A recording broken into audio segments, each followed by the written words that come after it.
MS ધોનીએ 7ની બદલે પોતાની જર્સીનો નંબર 8 કર્યો, પણ કેમ? શું રીઝન હોઈ શકે?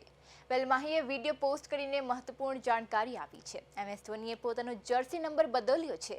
7ની જગ્યાએ હવે 8 નંબરની જર્સીમાં માહી જોવા મળશે.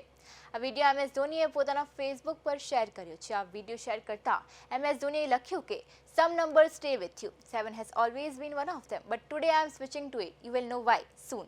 આનો મતલબ એ છે કે કેટલાક નંબર તમારી સાથે રહે છે. 7 તેમાંથી જ એક છે, પણ આજે હું 8 નંબરની જર્સી પર આવી રહ્યો છું. ટૂંક સમયમાં જાણવા મળી જશે કે કેમ. MS ધોનીના આ પોસ્ટ સોશિયલ મીડિયા પર ઝડપથી વાયરલ થઈ રહી છે. માહીના ફેન્સ જર્સી નંબર બદલવાનું કારણ જાણવા માટે એક્સાઇટેડ છે. વેલ, આ તો આપણે વાત કરી MS ધોનીના જર્સી નંબર વિશે, પણ તમારો ફેવરેટ નંબર કયો છે? અને જે લોકોનો ફેવરેટ નંબર 8 હોય એ તો આ રીલ પર ચોક્કસથી કમેન્ટ કરે. વેલ, આવી જ અપડેટ્સ માટે જોતા રહો પ્રદેશ 24 ગુજરાતીનું ડિજિટલ પ્લેટફોર્મ.